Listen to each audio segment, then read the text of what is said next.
అవని అయితే తను రాపించిన ఆస్తి పత్రాలని అక్షయ్‌కి చూపిస్తూ ఉంటుంది. ఇక అక్షయ్ చూస్తూ ఉంటే పల్లవి అయితే అక్కడే ఉండి షాక్ అవుతూ ఉంటుంది. అమ్మో! ఇప్పుడు బావగారు చూస్తే నా పరిస్థితి ఏంటి అని అయితే షాక్ అవుతూ ఉంటుంది.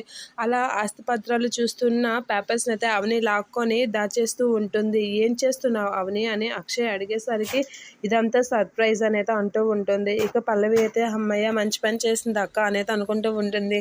నేను ఆస్తి పత్రాలు ఎలా రాపించానో అనేది మీకు సర్ప్రైజ్ అందరితో పాటు మీరు కూడా తెలుసుకోవాలి అని అవని అయితే అంటూ ఉంటుంది. ఆ మాటలకి అక్షయ్ అయితే అవని కాస్త అలా షాక్ అయ్యి చూస్తూ ఉంటాడు. ఇక పల్లవి అయితే భలే చెప్పావక్క, నిజంగా ఇది సర్ప్రైజ్, అది నీకు కూడా సర్ప్రైజే అనైతే అనుకుంటూ ఉంటుంది పల్లవి తన మనసులో. ఇక తను వేరేగా రాపించిన ఆస్తి పత్రాలను చూసి మురిసిపోతూ ఉంటుంది. ఇక పల్లవి అయితే అవని అయితే అక్షయ్‌కి ఆస్తి పత్రాలు ఇవ్వకుండా దాచేస్తూ ఉంటుంది. ఇక అవని దేవుడి మూల ఆస్తి పత్రాలు పడ్డం చూసి పల్లవి అయితే అక్కడికి వచ్చి చూస్తూ ఉంటుంది. ఇక దేవుడితో అయితే అవని ఇలా చెప్పుకుంటూ ఉంటుంది.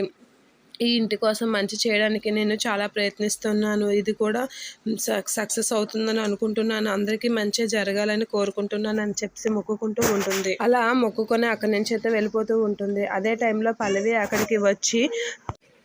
అక్కడికి వచ్చి ఆస్తి పత్రాలను అయితే మార్చేస్తూ ఉంటుంది. అలా ఆస్తి పత్రాలు మార్చేసి ఎవరు లేని టైం చూసుకొని పల్లవి అయితే అవని పెట్టిన ఆస్తి పత్రాన్ని మార్చేస్తూ ఉంటుంది. అలా ఆస్తి పత్రాలు మార్చేసి అందరూ అయితే హాల్లోనే వచ్చి కూర్చుంటూ ఉంటారు. ఇక లాయర్ అయితే వస్తూ ఉంటాడు.